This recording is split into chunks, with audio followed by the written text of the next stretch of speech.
Hello ladies and gentlemen, Tevaron here, and welcome back to the Amonkhet set review. Today we will be evaluating the green cards of Amonkhet. Just as a reminder, these are my opinions and raw card evaluations, having never actually played with the cards. If you would like to check out the previous reviews, just click the link in the description or the small pop-up in the upper right hand corner of the video. Let's begin. Benefaction of Ronus. For 2 and a green, we have a sorcery. Reveal the top 5 cards of your library. You may put a creature card and or enchantment card from among them into your hand. Put the rest into your graveyard.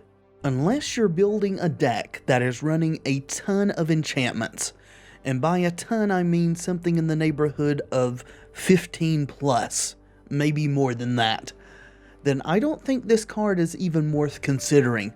Honestly, even in a deck running that many enchantments, it's probably not going to be great. It's just too high a mana cost for too little gain when Oath of Nissa is the gold standard for this kind of effect. Not to mention, even with that many enchantments, you're going to be missing occasionally, which is horrible.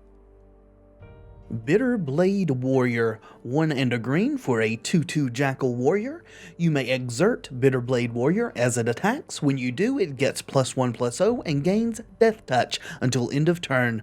Well, this is a fairly decent exert creature. The Death Touch is nice in an aggressive deck, but as exert is still a completely untested quantity for me, I'm going to have to say that the actual playability of this card is up in the air. It certainly hurts that it isn't a human and can't take advantage of the additional synergies within that tribe, and that, honestly, may be just enough to keep it outside the range of actually being playable. Cartouche of Strength is 2 and a green for an enchantment. Enchant creature you control. When Cartouche of Strength enters the battlefield, you may have enchanted creature fight target creature an opponent controls. Enchanted creature gets +1/+1 and has trample. Well, if any of the cartouches end up actually being playable, most likely it's going to be this one or the white one. Removal is something that is hard to come by in green, and the fact that this both pumps the creature and gives it trample permanently are also points in its favor. Champion of Ronus. 3 and a green for a 3/3 Jackal Warrior. You may exert Champion of Ronus as it attacks. When you do, you may put a creature card from your hand onto the battlefield. Looks like this Jackal is channeling Elvish Piper. While it's not going to be much better than a vanilla 3/3 in the late game, if you manage to play it out early, it's going to be a must-kill threat for the opponent. Now, since you aren't actually casting the creatures it deploys, you won't get on-cast effects, such as those that the Eldrazi have, but putting out an Ulamog on turn 4 or 5 is still something that will make your opponent's heart sink. Even if you only put out another 3 or 4 drop, if you're actually making other plays at the same time, that is some huge board advancement. Crocodile of the Crossing. 3 and a green for a 5/4 Crocodile, as the name implies, with haste. When Crocodile of the Crossing enters the battlefield, put a -1/-1 counter on target creature you control. While a 5/4 for 4 with haste is pretty exciting, a 4/3 body is quite a bit less so. Still, the -1/-1 counter synergies run pretty deep in green, and in black for that matter, and in such a strategy, I think the Crocodile will fairly easily get the nod. Defiant Great Maw. 2 and a green for a 4/5 Hippo. When Defiant Great Maw enters the battlefield, put 2 -1/-1 counters on target creature you control. Whenever you put 1 or more -1/-1 counters on Defiant Great Maw, remove a -1/-1 counter from another target creature you control. So, more -1/-1 counter synergy, and the kind that helps you clear out counters on your other creatures, though very important, the wording here, whenever you put 1 or more -1/-1 counters on Defiant Great Maw means even if you put 5 on at the same time, you're only going to get to remove 1 -1/-1 counter from another creature you control. It's for each instance that it happens. But anyway, I think that any deck trying to build around this mechanic will most likely need to make use of this Hippo. Exemplar of Strength. 1 and a green for a 4/4 Human Warrior. When Exemplar of Strength enters the battlefield, put 3 -1/-1 counters on target creature you control. Whenever Exemplar of Strength attacks, remove a -1/-1 counter from it. If you do, gain 1 life. This reminds me a lot of Long Tusk Cub in energy decks, though with slightly different strengths and weaknesses. Cub doesn't have to attack to grow, and isn't limited to once per turn, and the Exemplar doesn't need to connect with the opponent to continue growing further. Almost certainly another card that is an auto-include in the counter strategy. Gift of Paradise. 2 and a green for an enchantment, enchant land. When Gift of Paradise enters the battlefield, you gain 3 life. Enchanted land has tap, add 2 mana of any one color to your mana pool. Well, it's mana ramp, but not very good mana ramp. You probably need to be playing 4+ colors in your ramp deck to want to use this for acceleration, as it's also fixing at that point, though not fixing for colorless mana requirements. So that's another mark against it. When you're competing with the likes of Nissa's Pilgrimage and Explosive Vegetation, you have to be bringing something pretty good to the table to overcome those spells, because you only have so much room for actual ramp cards in a ramp deck before you have to start adding cards that actually help you win the game. Greater Sandworm. 5 and 2 green for a 7/7 worm. Greater Sandworm can't be blocked by creatures with power 2 or less. Cycling of 2. Possibly playable in a ramp deck, since it can be cycled early, though I have a hard time believing that anyone would want to replace any of their Plated Crushers or Gaia's Revenges with this, as it's so much easier for the opponent to deal with than those are. Honored Hydra. 5 and a green for a 6/6 Snake Hydra with Trample and Embalm of 3 and a green. I don't actually know why they needed to put Snake on there. I thought it was a given that Hydras were similar or relations to snakes. They might have some snake synergy in mind at some point, but anyway, I digress.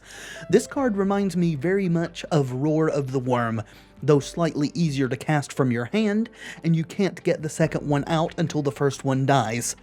Great even if you only use its embalm cost after you bin it in whatever manner pleases you. Easily one of the best Hydras printed in a while. Hooded Brawler. 2 and a green for a 3/2 Naga Warrior. You may exert Hooded Brawler. When you do, it gets +2/+2 until end of turn. Another exert creature and another difficult evaluation. I'm really anxious to actually get to play with some of these to see how big a detriment skipping a turn of untapping is. As these creatures go, it seems okay. I'm just still unsure whether exerting one that doesn't have a board-altering effect like Glorybringer has is going to be worth the downtime you get without an effect such as Always Watching available. Initiate's Companion. 1 and a green for a 3/1 cat. Whenever Initiate's Companion deals combat damage to a player, untap target creature or land. Maybe if cats become a playable tribe. But without that type of synergy, the power level on this particular feline is way below the bar. Mouth to Feed. The mouth part of the card is 2 and a green for a sorcery. Create a 3/3 green hippo creature token. The feed part of the card is 3 and a green for a sorcery. Draw a card for each creature you control with power 3 or greater. So, the playability of this card is going to depend entirely upon how often you can actually draw 2+ cards with the feed side. A 3/3 for 3 isn't something that green is actually clamoring for, and in general these types of card draw effects that depend on having creatures out tend to underperform. Harmonize this is not. Then again, we'll almost certainly never see that card printed in a standard legal set again. Oh well. Ashura Cultivator. 1 green for a 0/3 human druid. For 2 and a green, tap, sacrifice Ashura Cultivator. Search your library for a basic land card, put it onto the battlefield tapped, then shuffle your library. Maybe a ramp deck would want to play this out as an early blocker, then use it to ramp up a bit later. I'm not sure that's a good idea though. It doesn't ramp as hard as Nissa's Pilgrimage, and it requires more total mana investment, and Explosive Vegetation is just way better at the same mana investment, albeit you can spread the mana out over 2 turns in the case of this card. Still, ramp decks only have so much room for ramp. As I said before, at some point you have to also begin running cards that actually kill the opponent. Ornery Kudu, 2 and a green for a 3/4 Antelope. When Ornery Kudu enters the battlefield, put a -1/-1 counter on target creature you control. I'm a bit less excited about this one than some of the other -1/-1 counter creatures we've seen so far. Still, it may be that you need it to reach a critical mass of playables. In that case, sure, I'll definitely look at other options first though. Pouncing Cheetah, 2 and a green for a 3/2 cat with Flash. I don't think Flash makes me any happier about the 3/2 body for 3 that we get with this card. Make it a 3/4 at the same cost and you'd have my attention, but then again that's probably too far in the other direction. In any case, Cat Tribal would need to be a thing before I'd be willing to look twice at Pouncing Cheetah. Prowling Serpopard, for 1 and 2 green we get a 4/3 cat snake. Prowling Serpopard can't be countered. Creature spells you control can't be countered. They just stick snake in front of any other creature type in this set, don't they? While the anti-counter ability may not be as relevant as one might like in a lot of cases, though I admit, with the small influx of decent counters, that could change. This is much more in the line of stats to cost that I'd be happy casting. On the other hand, it's a cat snake. What monster conceived of such an abomination? Quarry Hauler, for 3 and a green we get a 4/3 camel. When Quarry Hauler enters the battlefield, for each kind of counter on target permanent, put another counter of that kind on it or remove one from it. If only this card said all other permanents instead of target permanent, then it might be playable in a counter strategy, advancing your plan while hindering an opponent's counter strategy. As it is, this just doesn't do enough to get the job done. Ronus the Indomitable, 2 and a green for a 5/5 legendary god. Death Touch, indestructible. Ronus the Indomitable can't attack or block unless you control another creature with power 4 or greater. 2 and a green, another target creature gets +2/+0 and gains trample until end of turn. Well, certainly one of the most easily enabled of the Amonkhet gods. All you need is another creature with power of at least 2 and 3 mana available. The fact that it also gives trample is great as well. This will make combat math incredibly difficult for your opponents. I think it's a toss-up between Ronus and Hazoret as to which is the best in this pantheon, but I'd be more than happy to cast either. Ronus is probably the most widely playable, since you don't have to warp your deck to really get the most out of it. Any deck with green mana and creatures should do just fine. Sandworm Convergence, 6 and 2 green for an enchantment. Creatures with flying can't attack you or planeswalkers you control. At the beginning of your end step, create a 5/5 green worm creature token. Well, 8 mana is nothing to sneeze at, certainly, but few cards in Duels will give you the kind of inevitability that this card will. Ramp decks will almost certainly want to run it, though as always the ever-lurking presence of Reclamation Sage lingers like foul miasma, waiting to take away your joy. Sorry for the melancholy imagery there. On the upside, you do get a 5/5 the turn you cast it, so even if it gets wrecked, insert laugh here, you aren't left with nothing to show for your 8 mana investment. Shed Weakness, 1 green for an instant. Target creature gets +2/+2 until end of turn. You may remove a -1/-1 counter from it. Well, as I've said, I'm not a huge fan of combat tricks, but if I'm going to be casting one, the 1 mana variety is what I would prefer to play.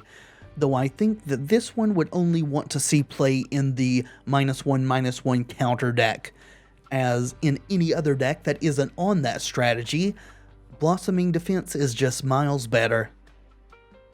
Synchronized Strike, 2 and a green for an instant, untap up to 2 target creatures. They each get +2/+2 until end of turn.